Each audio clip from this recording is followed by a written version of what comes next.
today, after praying, something came to me, to just do another message called What Does Suffering Look Like? And I really can't say that I know, because I believe that suffering looks different for different people. You know, when I look at my situation, this situation that I am in at work, I would honestly say that this can't be suffering. You have people who are really on their deathbed. You have people who wish that they were dead because of the pain that they might be in physically, emotionally. People, we hear it all the time. Thank God you woke up this morning. Well, there's some people who did wake up this morning, but they suffer so tremendously that they wish they hadn't, because maybe the person who they go to bed with didn't wake up. Maybe they had to bury a loved one, a child, a parent. I guess those would be my idea of suffering. So when you talk about having to deal with a situation on a job, I would never say that that is a suffering type of situation. I mean, yes, if you lose your employment or something like that, you could say that you suffer. You suffer to pay your bills. You suffer to make ends meet. You know, um, you have a lot of things going on, but usually when I think about suffering, I tend to go to the more extreme cases. But I can honestly say that I have not felt suffering. I have not even used the word suffering as much as I have in this particular situation. And I would have to say that the reason is because I honestly don't know why. I have been homeless. I was put out of a place um, something like 13 years ago while I was pregnant. The baby, I wound up losing the baby and being homeless, having to move out of the state that I lived in, relocate, even leave my children behind. And even though I can't go back to that place of what I was feeling in that moment, I still didn't feel like I was suffering. I knew that unfortunate things were happening, but maybe because I knew that there would be grief associated with the process of what it was that I was dealing with. I mean, those are things that, yes, you find yourself homeless. You lose anything, a baby, a home, a friendship, anything, that there's grief that's associated with this. And in this particular situation at work, I have not lost anything just yet, but I am suffering to the point, I went through something really bad. I went through something really bad last year, in my marriage, and it was really painful, but I didn't feel like I suffered like this, and that was painful. I can describe that as being more painful than this, but yet I feel like I'm suffering now. And so, what's the difference? The difference is I haven't done anything. And I have no understanding of what this suffering is about. I have no understanding how it even came about, how it took a life of its own. I have no idea of where God is in the midst of it or what he's doing, and and I would say if there's anything that caused me to suffer, that's probably the root of it, right there, just not having any kind of understanding. And I'll be honest with you, that this Christianity thing, I'm such a punk in it. I'll never volunteer to go through a trial or a tribulation. I will never volunteer to be the example of it. I'm almost mad at myself right now because I know that, one of the things that have been in my heart to do is just to kind of translate these biblical stories and make them real life. And I'm sitting here like, okay, God, you gave me the idea. It sounds pretty interesting. I like the stories of the Bible. I always wanted to write, I could do that. But no, it seems almost like he's making them come alive for me at this point. Like I'm having to feel what was felt during that time to experience who he is for them and for me. And this is hard. It's not easy. And one book that I'll be honest with you about that I've dabbled in. I mean, I've read a good portion of, well, no, I have not read a good portion of it. I've listened to it more than read, and I've read scriptures here and there, was the book of Job. And I think one of the reasons why is because everybody just talks about how much of a loss Job had and how Job suffered. And to be honest with you, I wanted no part to Job's suffering. I really didn't. To lose everything, to lose his family, his kids, just to lose everything that he had. And even though, everybody talks about how God blessed him double for his sufferings after, it just still wasn't appealing to me. I mean, you can't help but not to get a little familiar with the book of Job, but with a lot of things that I've gone through, I would say that it's this present work situation that has made me identify with Job and how he felt. It's like out of the blue, something just comes arise. I mean, here it is, you a faithful servant, and at work I felt that I was a faithful servant. I was, anything they asked me to do, I would do. I would, do more if I saw that there was a need. My only frustration really was that I wasn't in a position to help more. And, I've gotten different things, because of it. But for the most part, I thought that I was a pretty good employee. And then one day it was all taken away. One day it was like, I guess the day that, Satan came to, in the presence of the Lord. And, and he pretty much said, and the Lord said, well, have you considered, my faithful servant Job? And it's just like, I don't know, God, was things going too well? Are you saying, have you considered my faithful servant Nicole in this particular situation? Because it seemed like, you told him that he could touch everything related to my job, and except for me. And right now, I am losing. I'm really, if I could just, I mean, if you've listened to the messages, like I am being stripped of everything. I am being stripped of, my name. They have stripped me of my title. They have stripped me of the position that I've held for 5 years. The good work that I do, actually getting outstanding achievements because of it. They are breaking all of that down and making it seem like I'm a monster. I had a clean file. They are tainting it with stuff. And when I tell you that this is so unwarranted, I mean, I almost cannot believe that it's happening. And, what is even worse of it is because I know that it's unwarranted and I feel like I have the cases. It seems like everywhere that I go for some kind of a relief, I get shot down right then and there. I get destroyed right then and there. Here comes another attack, to the point that, I'm at a point where it's just like, we'll just take it all. I'm more concerned at this point, well, if you, it has to be God. It can't not be God, because then that means that everything and everyone that's associated with this has to be bigger than God. If I don't believe that this is God allowing this to happen, because I've prayed to God too much, I've asked God too much, I fasted, I have prayer warriors in my corner trying to pray me out of it. People who know the truth, where, I mean, they know, they have been witness to it, but yet they're seeing this. So I have to believe that this is God allowing this to happen, because if it's not, then the only alternative to believing that is God is believing that God is not bigger and mightier and powerful than what I am up against.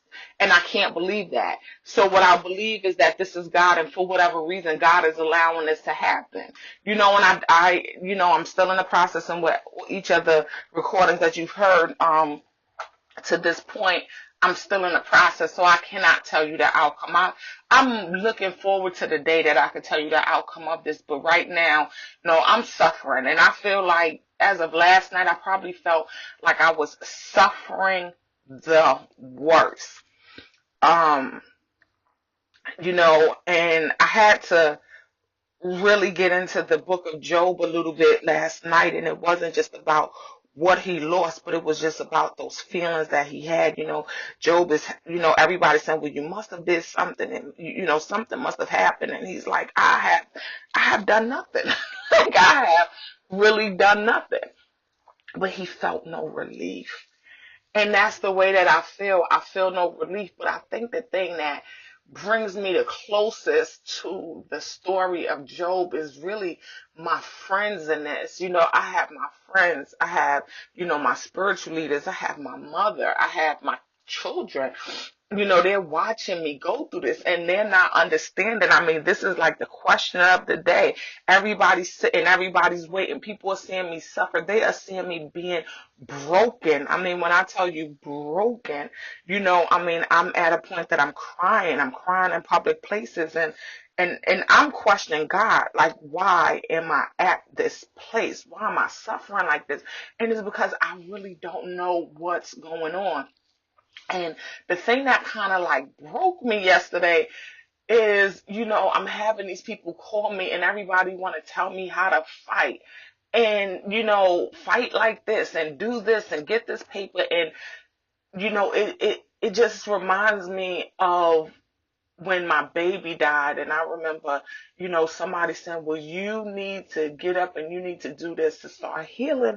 And I'm just like, if who, why would anybody think that they who are not suffering have any answer that you who are suffering have not thought of and have not tried to get yourself out of? Anything that I could do if I knew how to do, I have considered and tried and have faced a brick wall, and I know that people are trying to help. And, one of my friends called last night, and she's like, well, speak to this person and speak to that person, because I need people to see your character. And I know she means well, and I love her friendship for that.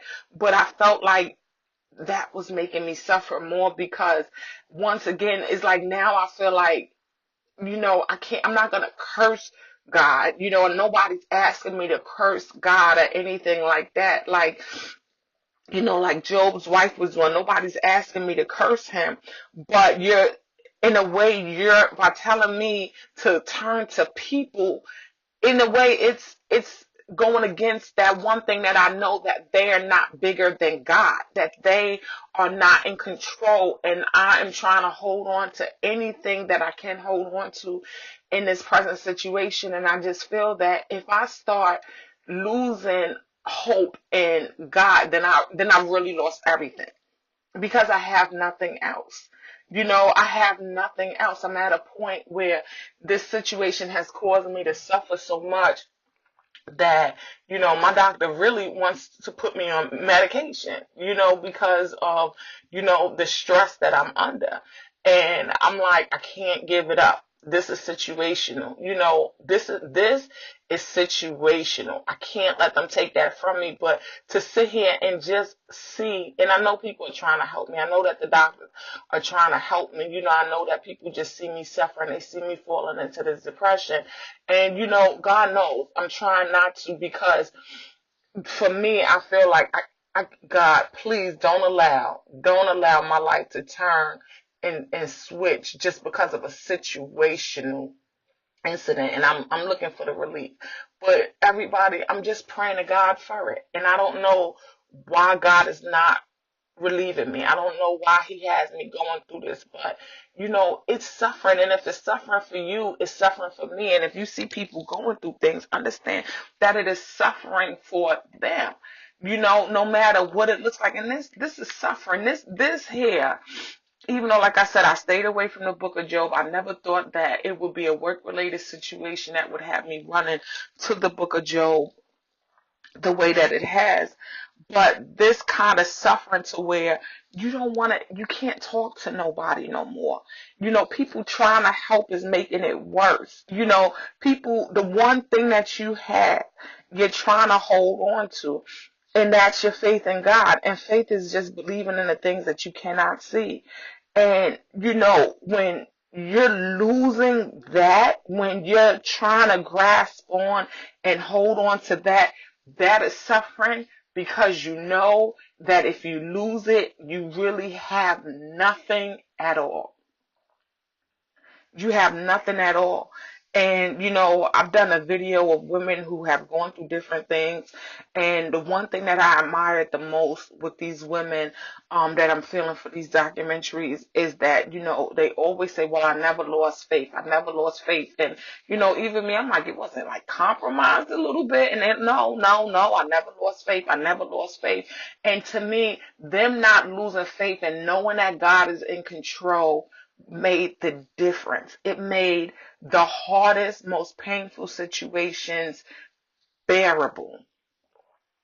But when people unknowingly, because they're trying to help, try to tell you to do things, worldly people, I don't think they realize how they're trying to tell you to curse God, in the sense of saying God is not God.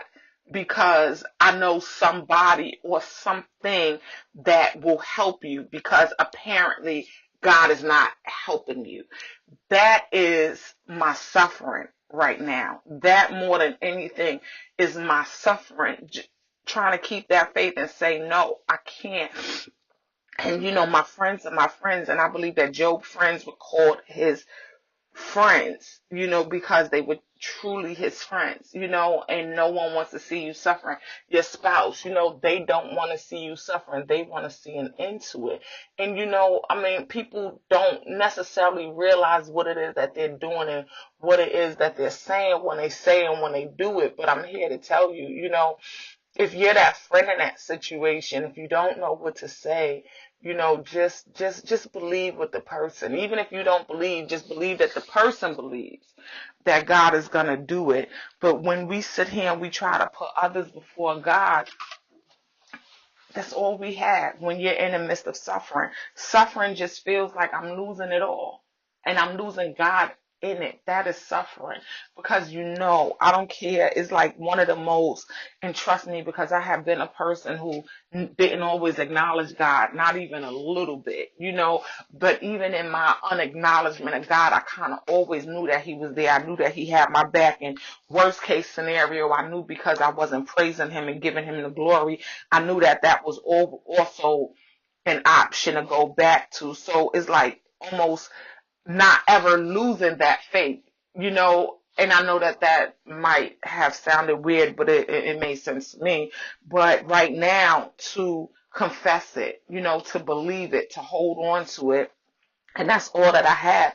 And I'll be honest with you, the more and more people talk to me about what to do that doesn't consist of God doing it, that is what is breaking me down, and that is what's causing me to cry out, and that is what's causing me to suffer. And it's different than being a situation that's painful, that hurts. Because I can tell you that when I was going through my situation last year, even in my marriage, the one thing that I knew is that it was people and it wasn't God, and God had nothing to do with what was going on. And all I knew was that I had God for my healing. This situation, it became suffering, because it's like, God, where are you in my healing? God, like, I'm trying to believe in you. And do I know that you have my back if I lose my job? Yes, I do. Do I know that you could change this situation around? I know that you can, but I don't see you right now. And I know that you're doing this. And with the feeling that I have, and when people, I just can't say it enough, there are so many times when we go through things that, I don't know about you, but I definitely don't want the Christian response. There are times that I really do want the worldly response. I want some, worldly counsel. I do. I'm not going to lie to you. I just want to hear something that feels good. I do. I want to hear something that feels good, even if I'm just, looking for that momentary feel goodness. But there's nothing worldly in this present situation that feels good.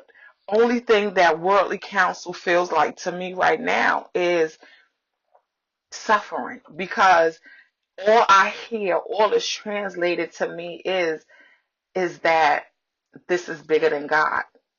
And I don't know if people realize what that sounds like to a person who only has God, who when they look around, there's nobody else. When they try to do something, nothing gets accomplished. When they don't even know what it is that they're hearing, and all they have is, well, God, one day, your day, your will, according to your will, your purpose for the situation in my life, you will help me. And in the feel that this rests in somebody else's hands, I I just hope I even feel like in saying this that I can't really convey the message that I'm trying to get across in this. Because I mean it's serious business, and God knows, I know that people don't realize what they do, and I know that nobody is, you know, purposely trying to say that anybody's bigger than you. We don't know, God. We don't know. All we know is that we don't like to see people suffering. We don't like to see people hurting because we're not in the situation. We believe that we have a good, perception of what might help, or what might help to remedy this, because we know what works for us, or we know what has been done in the past, or whatever it is. Or maybe we just don't know what to do, but we just trying to help. We just trying to do our best.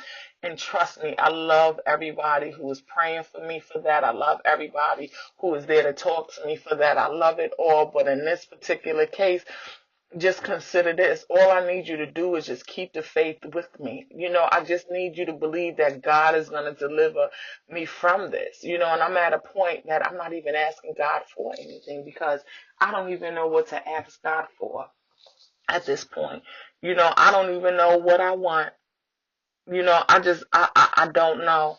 Um, and I know that I don't want any disappointments. I don't want to set myself up for disappointment. I just need God to come and relieve me. I need him to relieve me. I need him to show up and let me know that it is him. And that's all I'm asking for. So, to take that away from me, that's suffering. And, I really don't want to suffer anymore.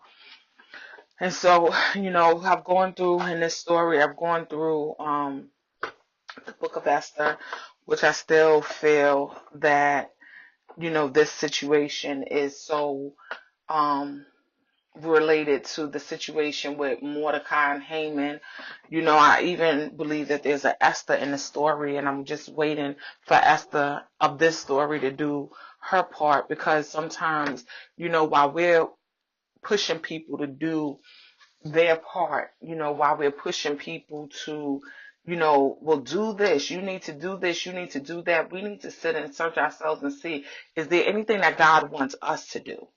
While we're telling people to do this and do that, do we have a position? If we find ourselves in a situation with someone that is the situation really should be unrelated to us, but yet we find ourselves in the midst of it, well, what do God want us to do? If there's anything for us to do, but if it is, well, what is our position? Have we done it? As opposed to, just kind of, just, um, just being like somebody who's just, calling plays from the stand, or what. I don't even watch sports. I don't even know if that makes sense, but you know what I'm trying to say. Instead of getting in the game, I don't know what is God calling you as an individual person to do. But I know how the story of Haman and Mordecai turns out, and I'm waiting on that. And I've talked about, David, and how when he finally lost his child, and he got back up and he went on with his life, and how, God would, bless him and give him, replace what he lost. I'm waiting for that. Joseph, I know that the story of Joseph and how Joseph suffered, how he was just kind of left out there. And I'm waiting for that. I know what God can do. And in this situation, I'm waiting for God to show up. I'm waiting to be able to tell you how this concludes. I'm waiting, but I'm just here to tell you that in the midst of my waiting, I am suffering, and that's what makes the difference. So when we sit here and we wonder, or we compare our situations to others, because like I said in the beginning, my idea of suffering was like what Job went through. And that is suffering. Don't get me wrong. But we can't compare our sufferings. We can't compare our sufferings to anything that anybody else went through, and we can't compare our sufferings to anything else that we've been through. We just can't. That's why you can see people who, still have joy in the midst of pain. That's why you could see people who are in the hospitals and, still be able to encourage others, because just because somebody's in pain, it doesn't mean that they're suffering. Just because people have lost, it doesn't mean that they're suffering. Just because people are going through, it doesn't mean that they're suffering. So just because you see that a person may not have loss, just because you see that somebody might not be in physical pain, and just like with me, because I'll tell you, if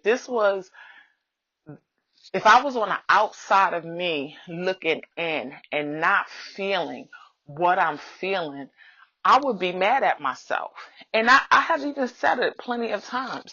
I'm like, I'm so mad at myself for responding the way that I am. I was so mad at myself for crying the way that I was. I was so mad at myself because I felt like this is not a crying type of situation.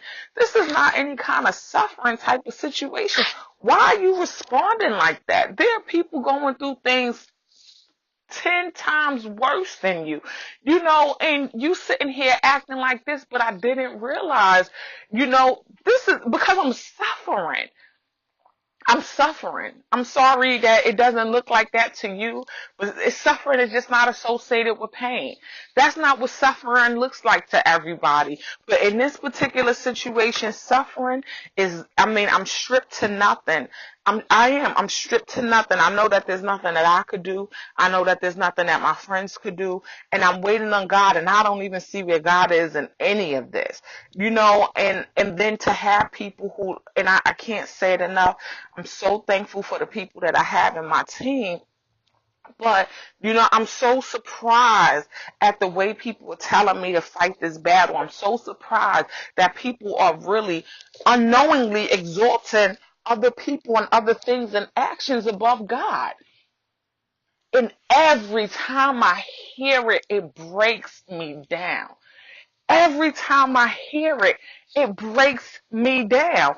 And even to the point that I had to stop and question, why is that? Why above all things? I'm speaking to people, they should be giving me hope. They should be, what they're saying is not far-fetched. Nobody's telling me anything to hurt me, other avenues to try to deal with the situation. But I had to really get into my prayer place and see what this was about. And it was because they are exalting these things above God. And in translation, it's almost like when they wanted Job to curse God. I can't put anything above God in this. I've seen too much. I've seen that this is all God in it. And I have to believe that. And so, yes, that too was causing me not just that too, that more than anything is what was causing me to suffer. All I have is God, so you can't take him away from me in this. You can't take him away from me in this because it's all that I have. So, if you ever find yourself in a situation that, you're not understanding, why am I responding like this? Why is this hurting? Reflect on the situation. See what it is that you have. See what others are telling you. Who are the people that you're talking to? Read the book of Job. See if you can identify, and don't be afraid, because one thing that I know is that avoiding reading the book of Job or trying to avoid situations or looking and comparing, it has nothing to do with suffering. Nothing at all. So, with that said, I just, I'm still going through it, and I'm just praying for the day that I can tell you how this story ends.